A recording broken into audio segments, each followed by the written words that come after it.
বলুন স্যার, ঘটনাটা নিয়ে। আচ্ছা, গতকাল আমাদের ওসি রিশরা একটা সোর্স ইনফরমেশন পায় যে এইখানে আমাদের রিশার এলাকার মধ্যেই 3টে জায়গায় মানে অ্যাপার্টমেন্টে ঘর ভাড়া নিয়ে কিছু লোকজন মোবাইল ফোনে কল টল করে কিছু করছে, ব্যবসা বা কিছু এনিথিং, কিন্তু সেটা সাসপিসিয়াস খুব। তো সেই মতো রেড করার পরে 9 জনকে অ্যারেস্ট করা হয়।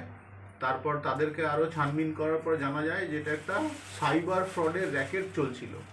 যে আপনারা তো শুনেই এসেছেন যে জামতারা গ্যাং যেভাবে কাজ করে সেইভাবে ফোনে বিভিন্ন লোককে ফোন করে, মানে এটা প্যান ইন্ডিয়া বলবো আমরা এই কারণে যে শুধুমাত্র ওয়েস্ট বেঙ্গল নয়, তার বাইরে অন্ধ্রপ্রদেশ, বিহার, কর্ণাটকা, ওড়িশা, যেগুলো আমরা পেয়েছি এখনও বিভিন্ন রাজ্যে বিভিন্ন লোককে ফোন করে এরা টোপ দিত যে আপনি লটারির টিকিট জিতেছেন, কয়েকটা লটারিতে প্রাইজ বেঁধেছেন, তো তাতে একটা কমিশন দিলে আপনাকে পুরো টাকাটা অ্যামাউন্টটা যেটা প্রাইজ পেয়েছেন সেটা দেবো।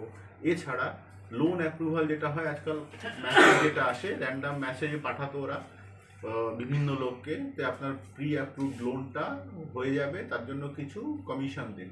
তো এইভাবে বিভিন্ন লোককে ফোন করার পর যারা যারা এদের ফাঁদে পা দিত তাদের কাছ থেকে ডকুমেন্ট নিয়ে নিত এরা, এবং তারপর একটা কিউআর কোড পাঠিয়ে দিত যে এই কিউআর কোডে আপনারা একটা সার্টেন 1% বা যে পার্সেন্টেজ হবে, যেমন প্রত্যেক ব্যাংক বা কিছু প্রসেসিং ফি নেয়, এই টাকাটা জমা দিয়ে দিন, তাহলে আপনাদের বাকি টাকাটা মানে যেটা আপনি পেয়েছেন লটারিতে বা লোন যেটা অ্যাপ্রুভ হয়েছে সেটা আপনার অ্যাকাউন্টে চলে যাবে।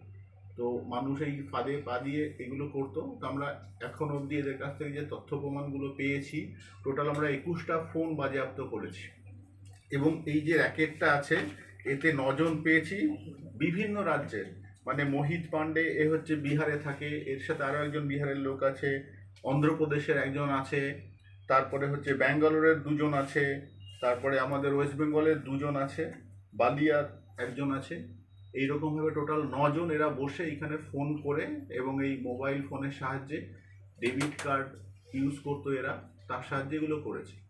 আমরা এই যে মোবাইল ফোনগুলো পেয়েছি এবং ডেবিট কার্ড, এগুলো NCRP portal, national crime report পোর্টালে ছানবিন করে এখনও অবধি মানে এরা যে ফ্রড করেছে সেরকম 33টা লিঙ্ক পেয়েছি বিভিন্ন জায়গায় যে করেছে। তো আমরা সেই থানাগুলোর সাথেও যোগাযোগ করব যে আমরা যে আসামিদের পেয়েছি সেই ব্যাপারে।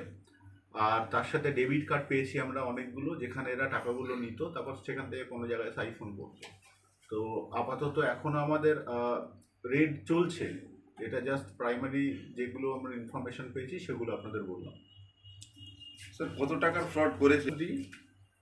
ঠিক আছে, হ্যাঁ। তো এখন অবধি যে আমরা যা পেয়েছি তাতে লিঙ্কগুলোতে টোটাল 16,78,000 টাকার লিঙ্ক পেয়েছি, কিন্তু অ্যামাউন্ট আরও বাড়তে পারে, কারণ আমরা আপাতত ইনভেস্টিগেশন প্রাইমারি পর্যায়ে আছে, এটা আপনাকে বললাম। গ্রুপ হেডকে কি পাওয়া গেল? হ্যাঁ, মোহিত পান্ডে যে আছে সেই হচ্ছে কি গ্রুপ হেড, তার সাথে বাকিরা ছিল। মোহিত পান্ডে কোথাকার? যারা হচ্ছে বিহারের লোক, কোন জায়গা? যারা আটক হয়েছে বিহারীগঞ্জ, হ্যাঁ স্যার, ওয়ারিশলীগঞ্জ, যারা গ্রেপ্তার হয়েছে তারা কি সব এই রাজ্যের না বিভিন্ন রাজ্যে? বিভিন্ন রাজ্যে বললাম। তারা কি পেশাদার? পেশা না, কি করতো অ্যাকচুয়ালি আগে এরা কি করতো, কিন্তু এখন আপাতত সবাই এই ভিডিওর মানে টাইপের এই ফোন করে এইগুলো করছিল। সবার নাম একবার বলে দিন না। সবার নাম হচ্ছে মোহিত পান্ডে, এ হচ্ছে গিয়ে বিহারের বাসিন্দা, ওয়ারিশলীগঞ্জ। SK সাগর, চিত্তোর, অন্ধ্রপ্রদেশ। পুনিত কুমার, এর বাড়ি হচ্ছে ব্যাঙ্গালোর, কর্ণাটকা। মোহাম্মদ তৌসিফ, এ আমাদের রিশারি বাসিন্দা। দীপক ঠাকুর, এ গোন্দলপাড়া, চন্দননগরের বাসিন্দা। প্রিয়রঞ্জন কুমার পান্ডে, এ ওয়ারিশলীগঞ্জ। রাহুল পান্ডে, এ বালিয়া, বিহারের বাসিন্দা। শিবা কুমার, ব্যাঙ্গালোরে থাকে। আর BV নরেশ, এ রৌরকেল্লা, উড়িষ্যার লোক। মোট কজন ধরা পড়েছে? টোটাল 9 জনকে আমরা পেয়েছি আপাতত। এরা কি রিশনাতে ধরা পড়েছে? এখানে 3টে জায়গায় ঘর ভাড়া নিয়ে এটা চালাচ্ছিল এরা। এখনো কি তদন্ত চলবে? হ্যাঁ, তদন্ত অবশ্যই চলবে। জাস্ট আমরা এটা আনার্থ করেছি, আরও কে কে জড়িত বা কি কি করেছে অনেক কিছু মানে আরও উঠে আসবে ঘটনা। অ্যারেস্টটা কি 3টে অ্যাপার্টমেন্টে হলো না একটা অ্যাপার্টমেন্ট থেকে ধরলেন এদেরকে? না, আমরা 3টে অ্যাপার্টমেন্ট মিলে মানে 2টো অ্যাপার্টমেন্ট মিলে ধরেছি, আর একটা অ্যাপার্টমেন্টে বন্ধ ছিল সেটা আমরা দেখছি। আচ্ছা, রিসোর্ট কোথায় কোথায় লোকেটেড আছে?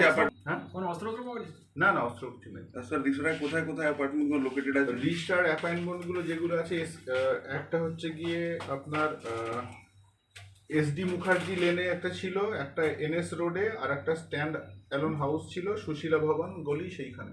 স্যার কি কি উদ্ধার হয়েছে একটু আচ্ছা, যেগুলো উদ্ধার হয়েছে সেগুলো হচ্ছে 21টা মোবাইল ফোন উদ্ধার হয়েছে, 16টা ডেবিট কার্ড পেয়েছি, আমরা দেখতে পাচ্ছেন যেগুলো ডিসপ্লেতে আমরা দিয়েছি, একটা অ্যামাজন মেট্রো কার্ড, 3টে চেকবুক, 3টে ব্যাংকের পাসবই, এগুলোই আপাতত পাওয়া গেছে। অন্য কোনো অভিযুক্ত কিছু আছে এরকম কিছু কি হদিশ পাওয়া গেল নাকি? অন্য অভিযুক্ত অন্য কোনো আগে কোনো ক্রিমিনাল রেকর্ড পাওয়া গেছে বা সাইবার ফ্রডে?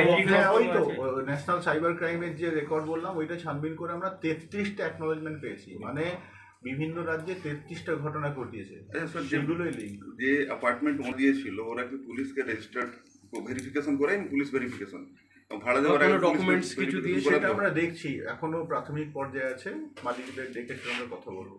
কি জানা গেল কতদিন থেকে এরা করছে? মোটামুটি 1-1.5 মাস ও ধরে এটা চলছে, সেটাই আমরা পেয়েছি সোর্স ইনফরমেশনে। কোনো ল্যাপটপ ছিল? ল্যাপটপ না, ল্যাপটপ কতজন ফ্রড হয়েছে কতজন? 33।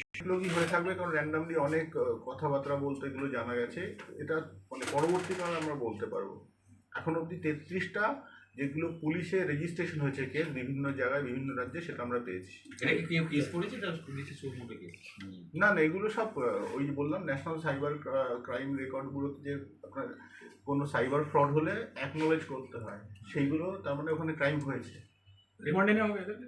অবশ্যই মানে রিসরা ওয়াজ কনভার্টেড টু অ্যাজ জামতারা।